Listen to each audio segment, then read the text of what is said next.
Que a graça e a paz de nosso Senhor e Salvador Jesus seja contigo. Mais um tema da nossa série Ouvindo a Voz de Deus. Desta vez o dom de profecia. Antes, vamos fazer uma oração. Sempre eu oro, né, antes de fazer os vídeos, mas desta vez eu vou orar também antes de fazer os vídeos, mas também quando iniciar mais um estudo, né? Vamos orar. Bendito Deus e Pai que estás nos céus, louvado, engrandecido e exaltado seja o teu santo e maravilhoso nome. Graças te damos, Senhor, por mais esta oportunidade de lermos e estudarmos a tua santa palavra, que é a verdade, Senhor.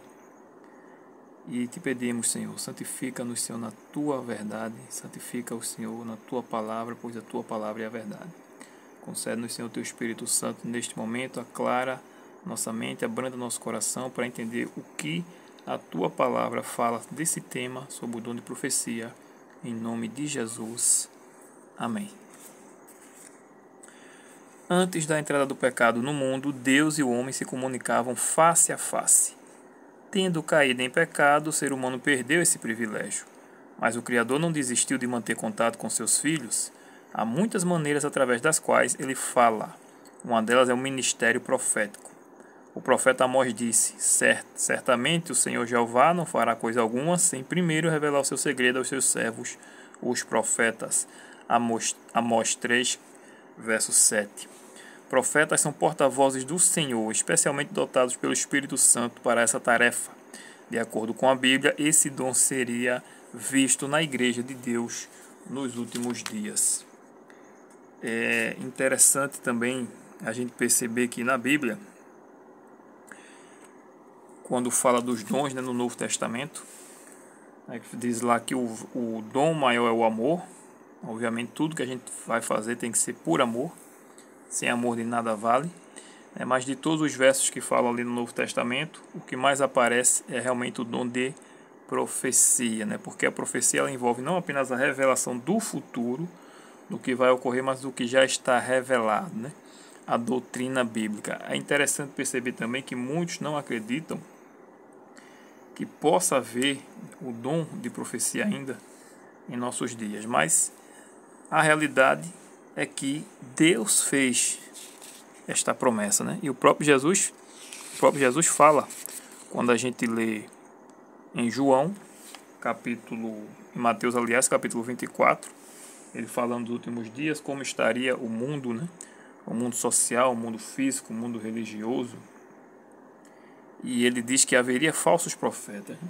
Mateus 24, verso 24. Porque surgirão falsos cristos, ou seja, falsos ungidos, e falsos profetas, operando grandes sinais e prodígios para enganar, se possível, os próprios eleitos. Então veja, se haveria o falso, é porque haveria também o verdadeiro, né? E não apenas os sinais, os milagres que são feitos, né?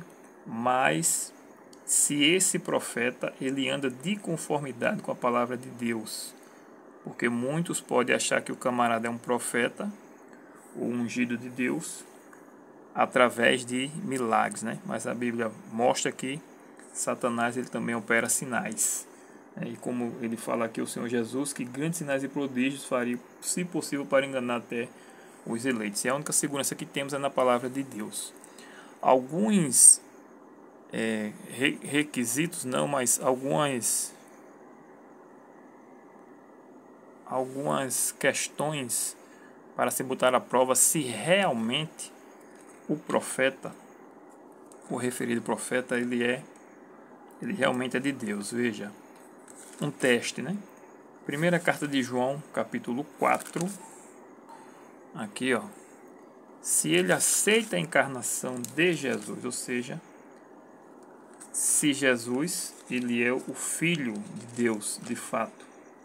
Primeira carta de João, capítulo 4, é dito, verso 1 e 2. Amados, não deis crédito a qualquer espírito, ou seja, a qualquer pessoa.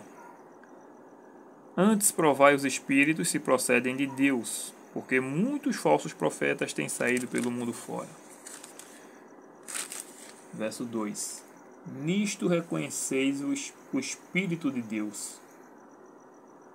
Todo espírito que confessa que Jesus Cristo veio em carne é de Deus.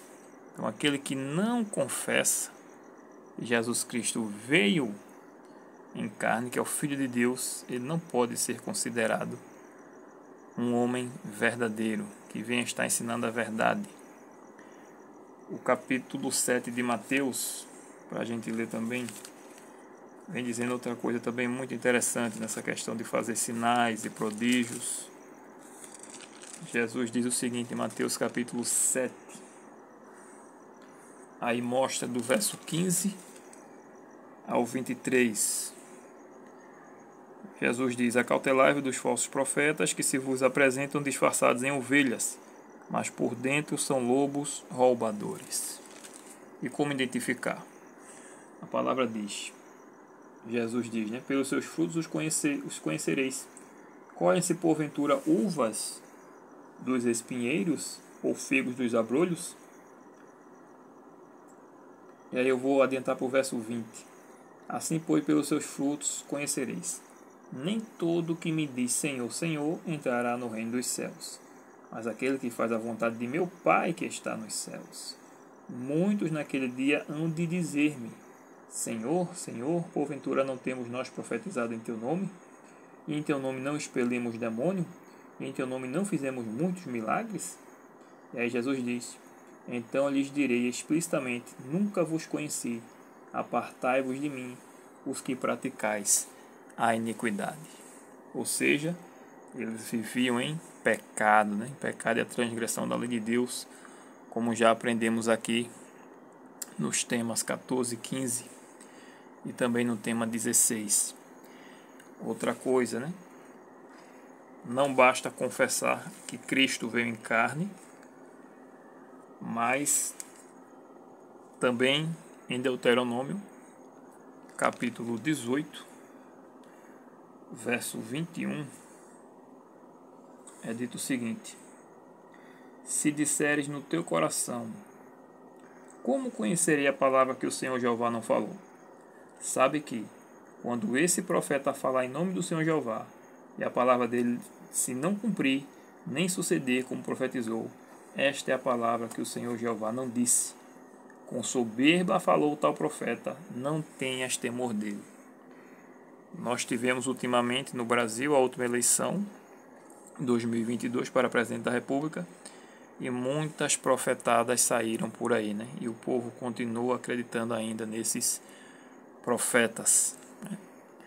E também na eleição de Trump em 2020, né, que houve aquele movimento ali, uma conexão Estados Unidos e Israel, no dia do Yom Kippur, dia 22 de outubro, que é o dia da expiação. Se não me engano foi nesta data, né?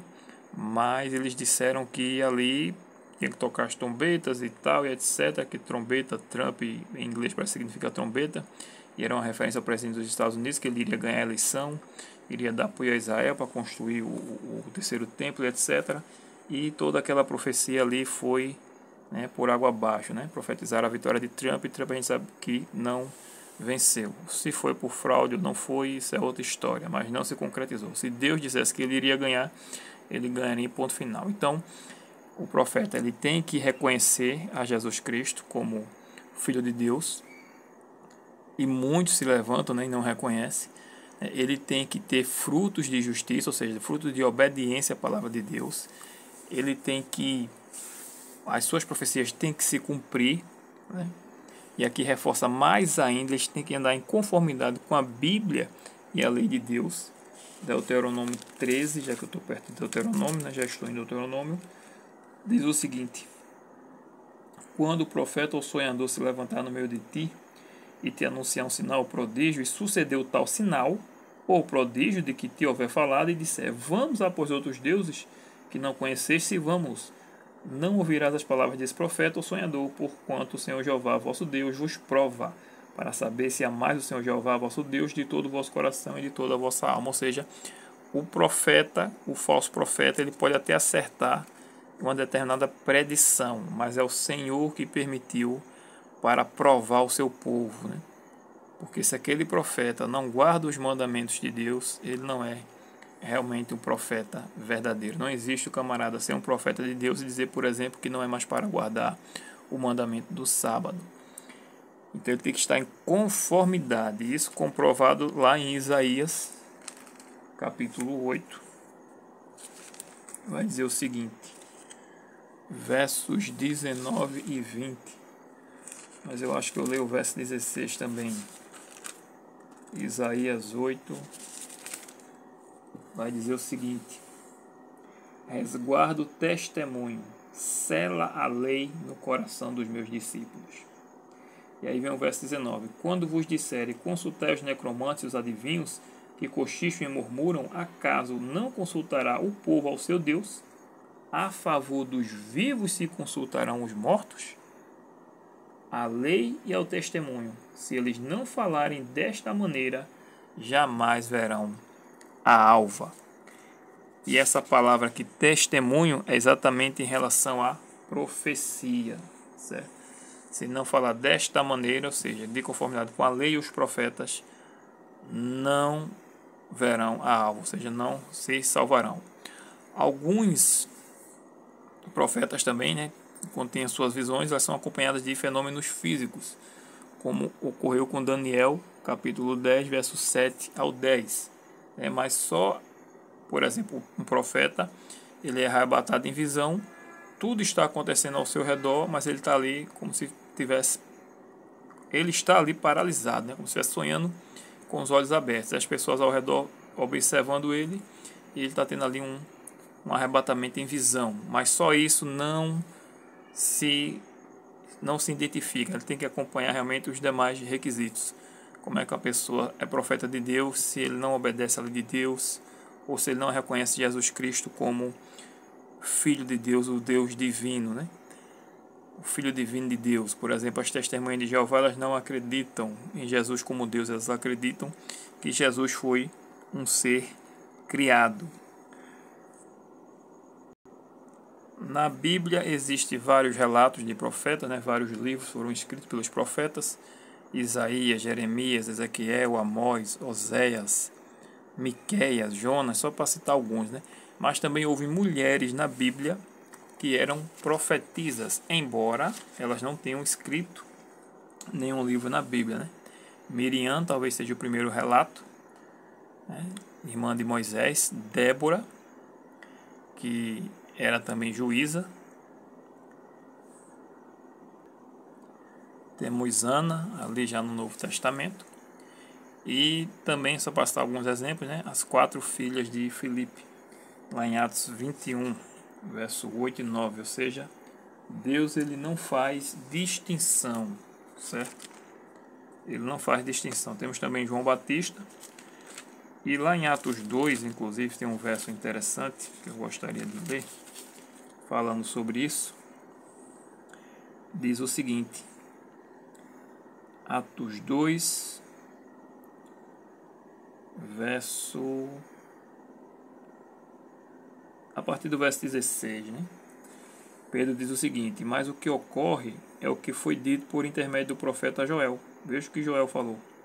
E acontecerá nos últimos dias, diz o Senhor, que derramarei do meu espírito sobre toda a carne. Vossos filhos e vossas filhas profetizarão. Ou seja, homens e mulheres profetizarão. Não tem como uma mulher profetizar sem abrir a boca para falar. Que muitos dizem que a mulher não pode ensinar, né? Mas isso não condiz com a palavra de Deus. Por conta de um texto isolado que pegam lá de Paulo, dizendo que a mulher tem que ficar em silêncio na igreja, né? Mas só que ali não é uma doutrina não é uma doutrina universal, ali foi uma situação específica para aquela igreja, que não vamos entrar aqui em maiores detalhes, né? Para o vídeo não ficar muito longo. Então veja: vossos filhos e vossas filhas profetizarão, vossos jovens terão visões e sonharão vossos velhos. E aí ele continua: até sobre os meus servos e sobre as minhas servas derramarei do meu espírito naqueles dias e profetizarão. Mostrarei prodígios em cima no céu e sinais embaixo na terra, sangue, fogo e vapor de fumaça. O sol se converterá em trevas e a lua em sangue, antes que venha o grande e glorioso dia do Senhor. E acontecerá que todo aquele que invocar o nome do Senhor será salvo. Portanto, nos últimos dias, este dom do Espírito seria derramado, né? O dom de profecia. Inclusive, falando nos últimos dias, Apocalipse 12 mostra, né, quando tem mostra aquele conflito cósmico entre Cristo e Satanás. Apocalipse 12 mostra que a batalha começou no céu. Satanás foi expulso, alojando-se aqui à terra. E quando ele persegue o Filho de Deus e ele não consegue, né, derrotá-lo durante toda a vida de Jesus, que ele é expulso, o que é que ele faz? Ele se volta contra a igreja. Em Apocalipse 12, verso 13, diz que quando, pois, o dragão se viu atirado para a terra, perseguiu a mulher que dera à luz o filho varão. E foram dadas à mulher as duas asas da grande águia, para que voasse até o deserto, ao seu lugar, aí onde é sustentada durante um tempo, tempos e metade de um tempo, fora da vista da serpente. O mesmo período de tempo que ele diz lá em Apocalipse 12, verso 6, né? A mulher, porém, fugiu para o deserto, onde lhe havia Deus preparado lugar, para que nele a sustentem durante 1260 dias. Ou seja, 1260 anos proféticos que a igreja foi perseguida. Houve uma perseguição do ano 538, pelo menos catalogada, né, que quando Justiniano ele deu o poder ao Papa civil e religioso. Então o Papa passa a mandar no Império Romano e na Europa. Então eles perseguem os cristãos, né, e todos aqueles que não queriam se submeter às exigências da Igreja Católica. Então, ao menos do ano 538 ao ano 1798, quando Napoleão Bonaparte manda prender o Papa e acaba ali com a supremacia papal. Então, se você fizer as contas, 538 para 1798 vai dar exatamente 1260 anos, como diz aqui a profecia, que a mulher iria para o deserto, né, fugir dessa perseguição, né, e ser ali sustentada por Deus. E aí diz no verso 15 de Apocalipse 12, então a serpente arrojou da sua boca atrás da mulher água como um rio, a fim de fazer com que ela fosse arrebatada pelo rio, né? Perseguição grande, mas ele não conseguiu. Diz aqui no verso 16, a terra porém socorreu a mulher, e a terra abriu a boca e engoliu o rio que o dragão tinha arrojado de sua boca. E aí o que é que aconteceu quando o dragão não conseguiu destruir a igreja? O verso 17 vai dizer que irou-se o dragão contra a mulher e foi pelejar contra quem? Com os restantes da sua descendência, ou seja, um povo que viria daquela mulher remanescente. E qual é a característica deste povo, né? Aí o verso 17 conclui: os que guardam os mandamentos de Deus e têm o testemunho de Jesus. E aí falamos que o testemunho de Jesus seria o que? O espírito de profecia. Então veja, Satanás estaria irado nos últimos dias, depois daquela perseguição, contra esse povo remanescente da igreja. Quem é esse povo? Os que guardam os mandamentos de Deus e têm o testemunho de Jesus.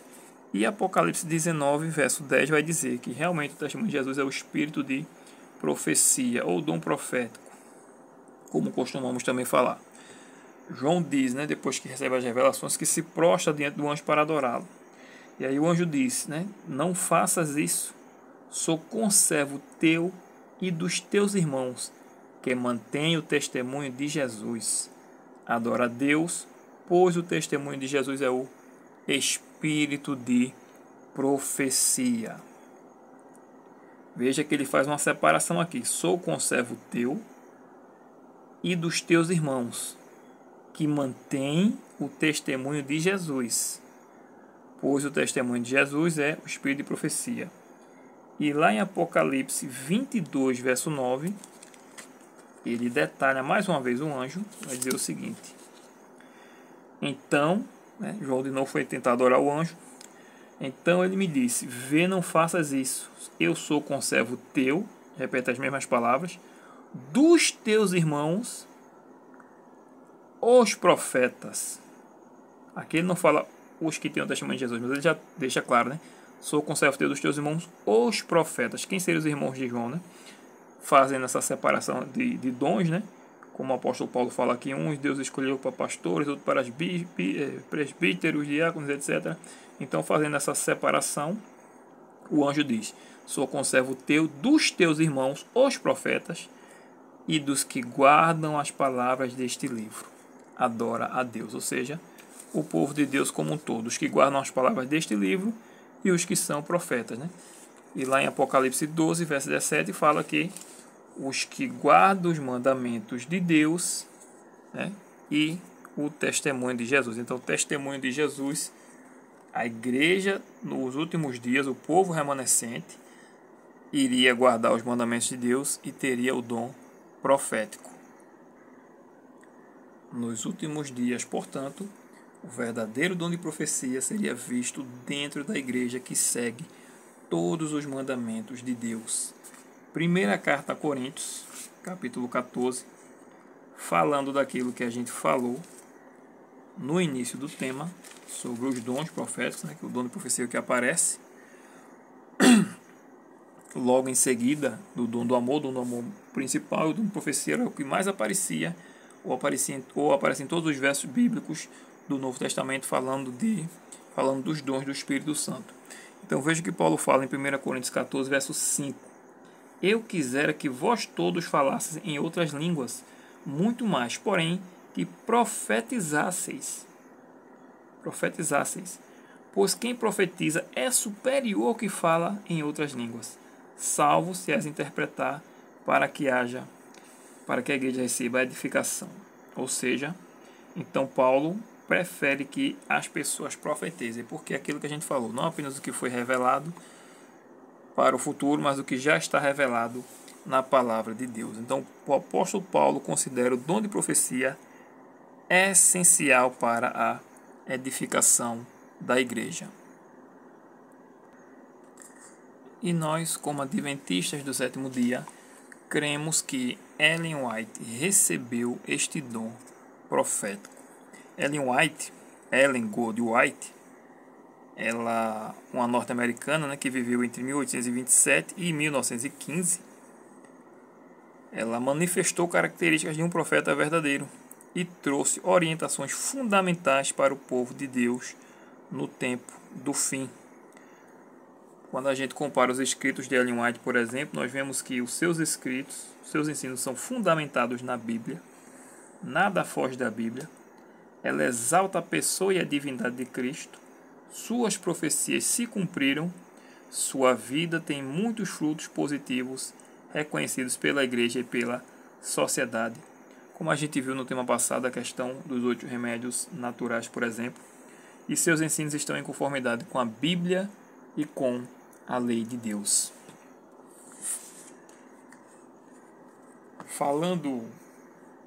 Antes de falar ainda um pouco de Ellen White, vou deixar também na descrição do link um estudo de Apocalipse 12, que vai tratar um pouquinho também desse assunto.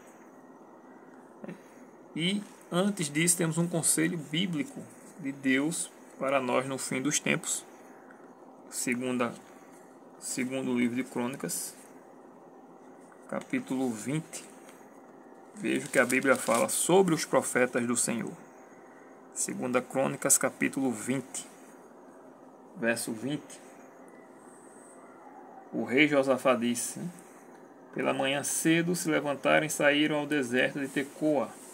Ao saírem eles, pôs-se Josafá em pé e disse: ouve-me, ó Judá, e vós, moradores de Jerusalém, crede no Senhor Jeová vosso Deus e estareis seguros. Crede nos seus profetas e prosperareis. O povo iria para uma guerra, uma batalha, e Josafá foi buscar o homem de Deus para saber o que fazer diante desta guerra. Uma das recomendações foi que o povo, os sacerdotes, fossem à frente e fossem os levitas louvando a Deus, e assim Josafá confiou e foi. 1 Tessalonicenses. Josafá sabe, portanto, muito bem o que é confiar em Deus. 1 Tessalonicenses capítulo 5, verso 20, está escrito: não desprezeis as profecias. Nós temos alguns livros, conselhos inspirados, que nos recomenda, por exemplo, a ter uma alimentação mais equilibrada, mais saudável possível, para estarmos com a mente limpa, a mente clara, para recebermos o Espírito Santo de Deus.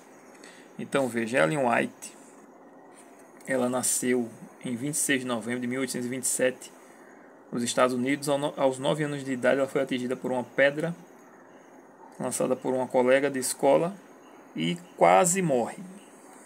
Durante 3 semanas permaneceu inconsciente e, por fim, teve que abandonar os estudos.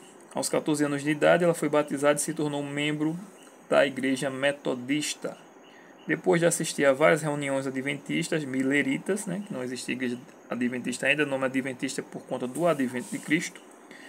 Em 1842, ela assistiu várias palestras, várias reuniões mileritas e aceitou plenamente os ensinamentos apresentados e creu que estava muito próximo da vinda de Jesus, E nisso foi desligada da igreja metodista, Eles foram expulsos por professar fé na vinda de Cristo para 1844, Obviamente sabemos que Jesus não veio, temos uma profecia falando sobre isso também, das 2.300 tardes e manhãs, explica um pouco da situação.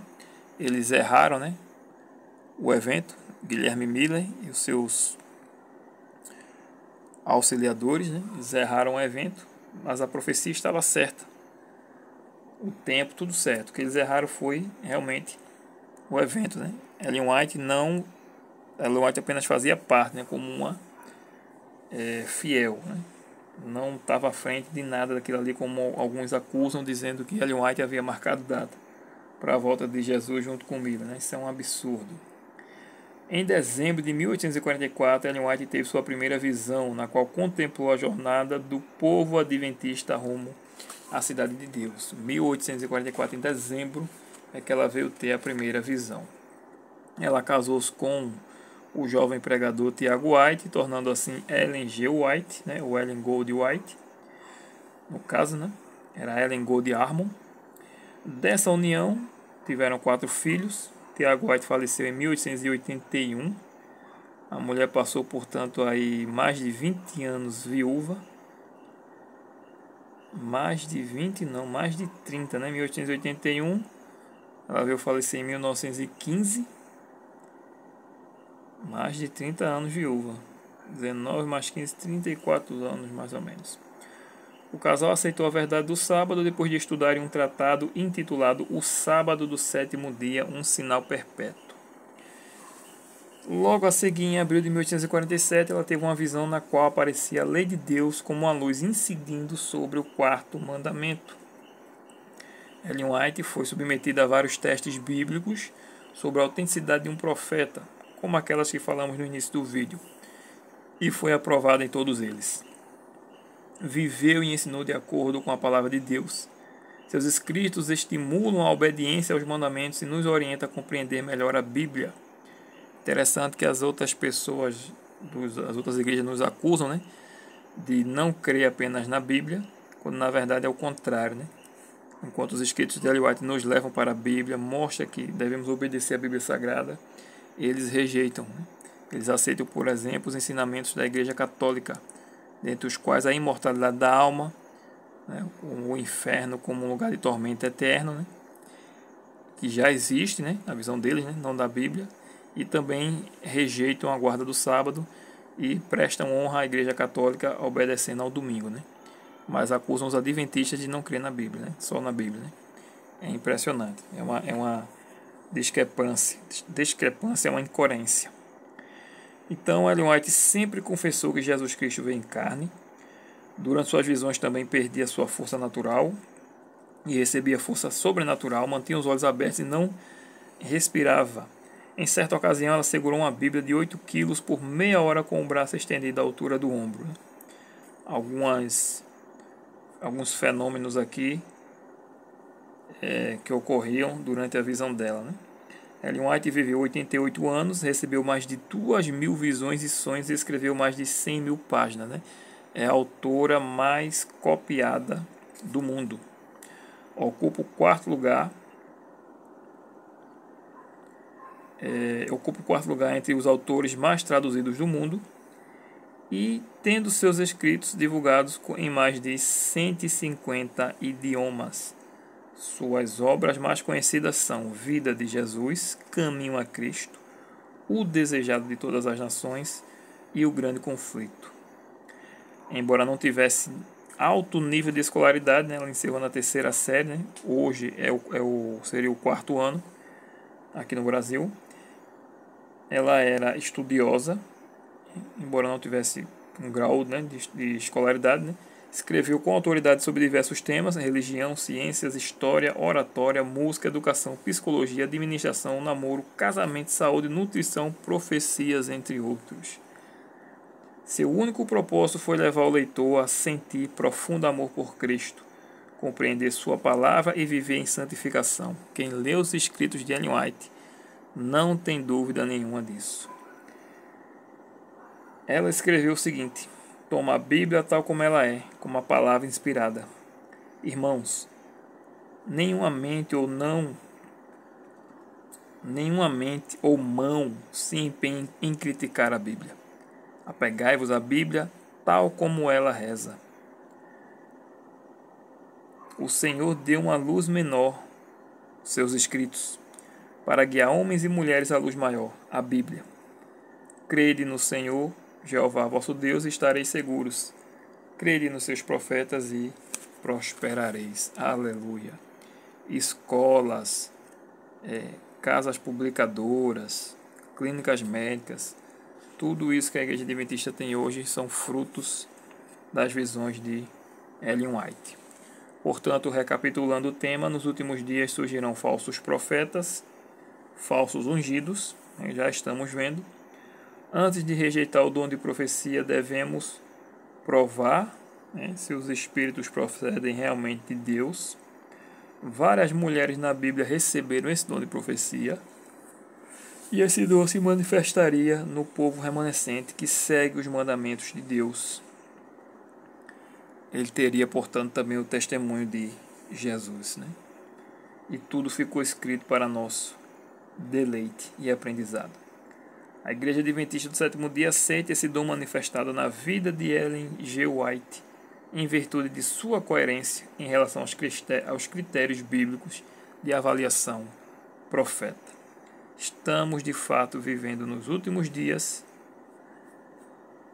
Creio grandemente que o dom profético está com a Igreja Adventista do Sétimo Dia, por meio dos escritos de Ellen White. Podemos ainda ver profetas, eu creio que haverá profetas ainda, que se levantarão em nosso meio, porque está escrito, Joel fala sobre isso, Pedro também falou, e eu venho buscando ler realmente os escritos de Ellen White. Eu, por exemplo, estou lendo O Desejado de Todas as Nações, e está realmente me dando uma luz muito grande, explicando muitos textos que às vezes parece um pouco difícil de entendimento, e vendo também o quão maravilhoso é a pessoa de nosso Senhor e Salvador Jesus Cristo. No próximo tema, vamos ver a questão do dízimo na Bíblia. Que Deus seja louvado, que Deus te abençoe, e até o próximo tema, em nome de Jesus. Amém.